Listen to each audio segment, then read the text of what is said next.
큰 게 왔습니다.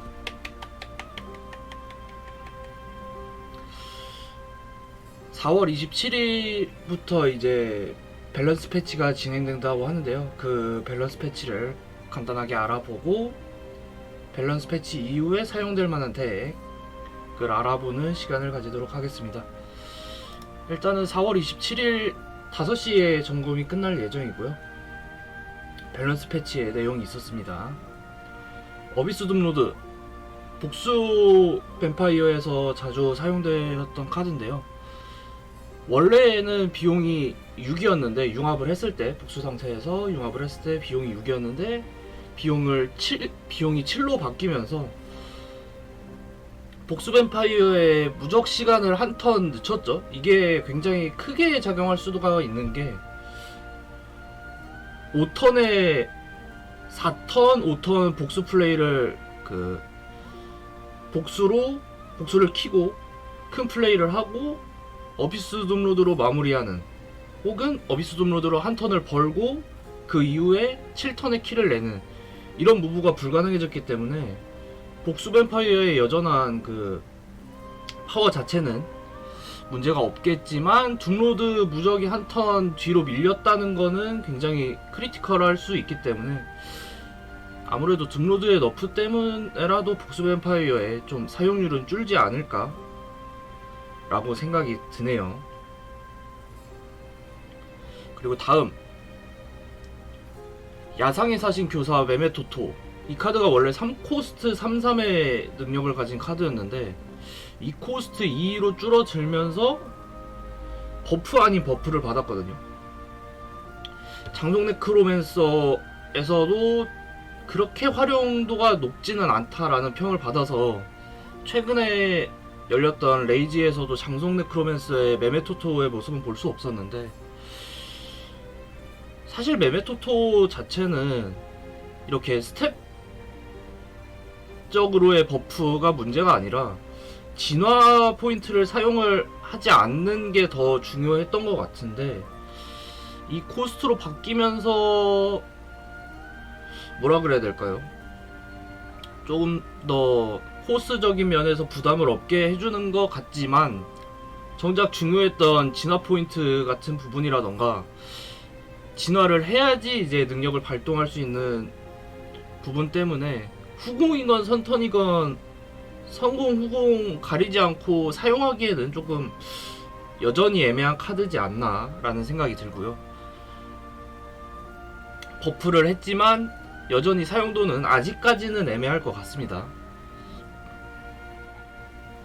그리고 다음, 제가 방송에서도 여러 번 말씀드린 건데 하울링 뱀파이어의 하울링 데몬과도 비교를 했을 때 3일은 좀 적지 않나 라는 말씀을 계속 드렸었는데, 진짜로 하울링 데몬과 똑같이 5데미지 5힐로 바뀌었고요. 이제 두공주의 대마법 같은 경우에는 원래는 파괴된 추종자들만 살렸는데 이제는 벗어난 추종자들도 살릴 수 있게 변경이 되었습니다.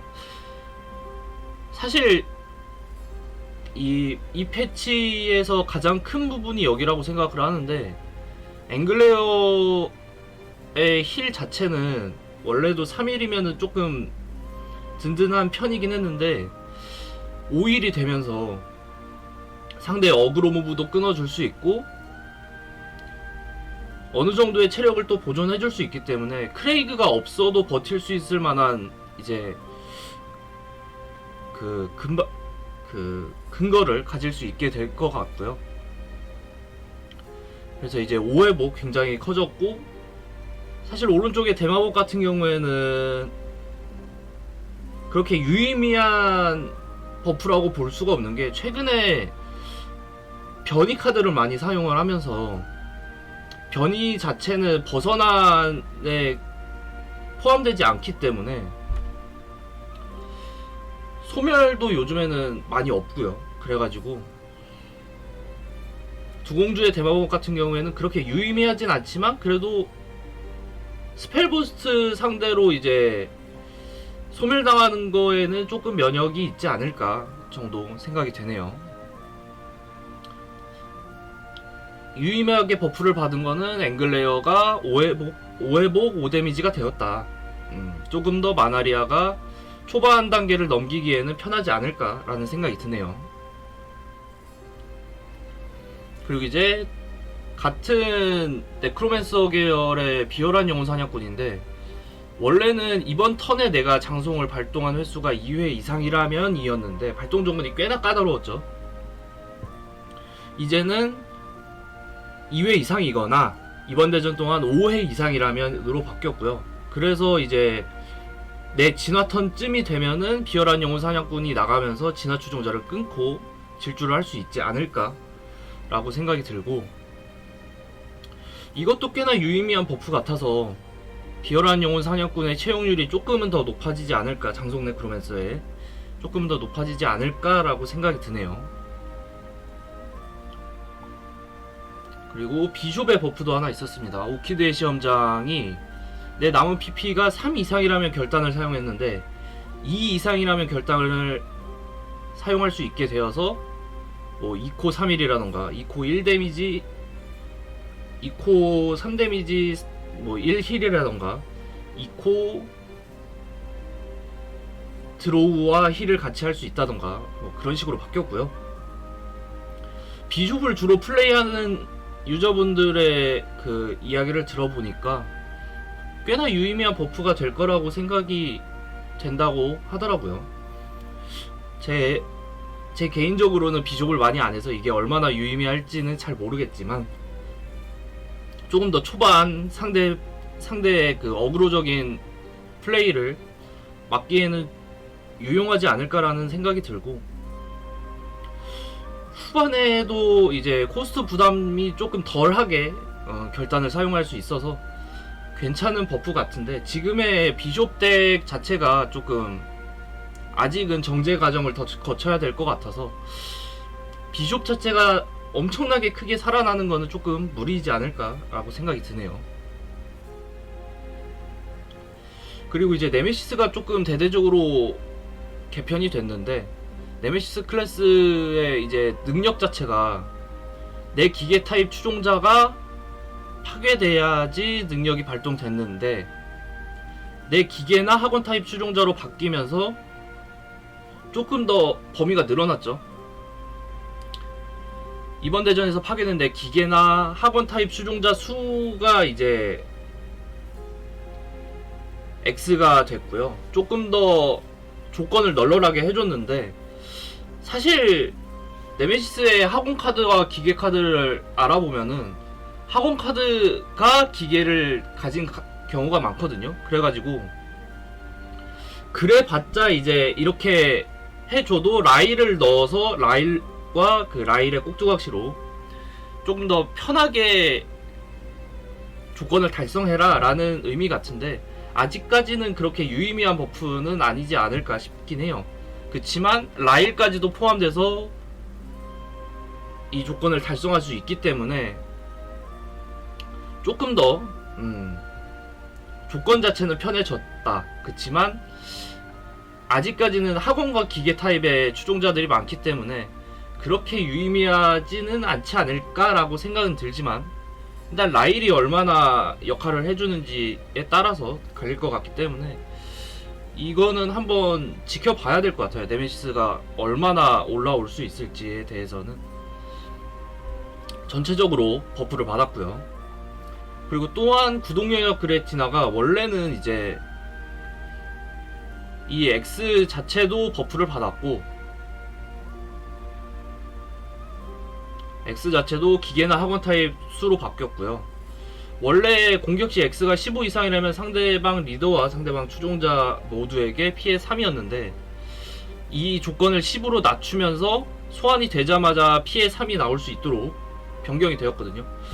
그래서 그레티나 자체도 꽤 유의미한 버프를 받았기 때문에 이게 7턴의 그레티나가 나오면서 7턴 그레티나와 키리자엘 이런 콤보가 또 굉장히 강력하게 들어갈 수 있기 때문에 기계 네메시스 자체는 위에 버프도 그렇고 아래 버프도 그렇고 조금 지켜봐야 되긴 하겠지만 그래도 사용률은 더 늘어나지 않을까 라고 생각이 드네요. 이렇게 로테이션 부분 버프 너프를 알아봤고요. 제 총평은 그래도 어비스 둠로드가 너프가 되면서 복수 뱀파이어가 좀 줄어들면서 여러가지 덱들이 출연할 수 있는 빈도는 조금 더 높아지지 않았나. 뭐 물론 광란 뱀파이어와 그 디스카드 드래곤 자체는 너프 조정 자체가 없었지만 다른 카드 덱들을 버프해주면서 조금 더 유동성을 높였기 때문에 초반 원턴킬이 강력한 복수 뱀파이어가 좀 떨어지고 나머지 덱들이 조금 더 올라올 가능성이 높아지지 않았을까라는 생각이 들고, 이제는 이번 버프를 통해서 어떤 덱들이 조금 더 사용이 될 수 있을지를 알아보는 시간을 가지도록 하겠습니다.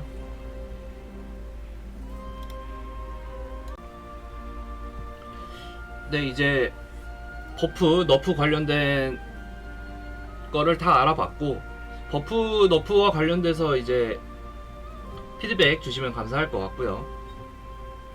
이번에는 밸런스 패치 이후에 어떤 덱이 나올지 알아보는 시간을 가지도록 하겠습니다. 일단은 장속 네크로맨서인데, 장속 네크로맨서 같은 경우에도 최근 열린 레이지 대회에서도 많이 사용이 되었고 꽤 상위권에서 좋은 모습들을 보여줬단 말이죠. 근데 이제 비열한 영혼 사냥꾼과 메메토토 같은 경우에는 사용률이 굉장히 낮았었고, 그래도 이번에 패치로 유의미한 버프를 받은 비열한 영혼 사냥꾼 자체는 사용하기에 조금 더 편해졌기 때문에 비열한 영혼 사냥꾼이 들어간 장속 네크로맨서가 사용이 될 수 있지 않을까라고 생각이 되어서 한번 들고 나와봤습니다. 뭐 캐리드웬과 죽은 거리의 대우령까지 사용이 되면서 7턴의 상대의 어떠한 플레이도 막아줄 수 있는 카드이기 때문에 뭐 장송을 플레이하셨던 분들이나 이번에 밸런스 패치로 새로 사용을 해보실 분들이라면 한 번쯤은 비열한 영혼 사냥꾼을 채용해서 이 장속 네크로맨서 덱을 플레이 해보셔도 괜찮을 것 같고요. 다음 덱 같은 경우에는 지금도 굉장히 사용률이 높죠. 마나리아 덱인데 앵글레어가 유의미한 버프를 받았기 때문에 이 덱도 편하게 사용하셔도 이제는 충분히 티어권 안에 들 수 있지 않을까 라고 생각이 드네요. 그리고 다음 이제 비숍 덱인데, 비숍 덱 같은 경우에는 아직도 유저분들이 정제를 많이 하고 있고 어떤 덱리스트가 맞는지에 대해서도 의견이 분분한데, 저 같은 경우에는 이제 계율의 첩보원을 조금 더 자유롭게 활용할 수 있는 덱을 들고 나와 봤는데요. 오키드의 시험장이 이제 버프를 받으면서 계율의 첩보원과 같이 또 연계를 할 수도 있기 때문에 이런 덱리스트도 있다 라고 한번 참고를 해주시면 감사하겠습니다. 그리고 다음 이제 마지막인데요. 마지막 덱 같은 경우에는 기게네메시스 덱을 들고 왔는데, 이게 아까 제가 말씀드렸다시피 요 조건이 X가 10 이상이라면 이 조건이 기계 타입 뿐만 아니라 학원 타입도 추가가 되었기 때문에, 학원 타입이라고 하면은 이제 요 정도에서 멈추거든요. 근데 이제 라일까지 추가를 하면서, 라일의 인형이 또한 학원 추종자이기 때문에 이 코스트로 이 조건 2를 달성하는 거는 굉장히 크거든요. 그래가지고 라일의 인형까지 꽉꽉 채워 넣었고, 초반에 그냥 킬각 용도로 하기보다는 정리 용도로 뭐 사용을 해주셔도 괜찮기 때문에, 또한 이 라일의 인형 같은 경우에는 상대방 턴의 종료에 파괴되기 때문에 필드를 잡아먹지도 않고 그냥 안전하게 수호로 세워둬도 되기 때문에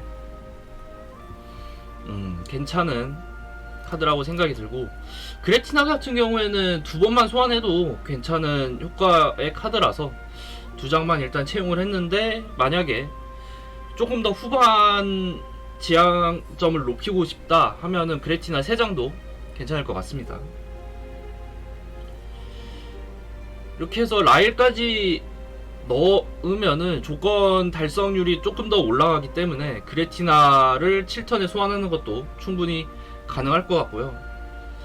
그레티나와 키르자엘 콤보를 이용해서 한 턴 버티고 한 턴 상대방에게 강력하게 압박을 넣고 8턴에 이제 그라이어스로 킬각을 내는 그런 형태의 덱인데 저 개인적으로는 굉장히 기대를 하고 있는 덱 중 하나고 재밌게 플레이를 할 수 있을 것 같습니다. 여기까지 밸런스 패치와 관련돼서 코멘트와 덱까지 같이 알아봤는데요. 여기까지 시청해주셔서 감사하고 피드백과 또 보시고 싶은 덱 여러가지 의견들 댓글로 남겨주시면 감사하겠습니다. 지금까지 시청해주셔서 감사합니다.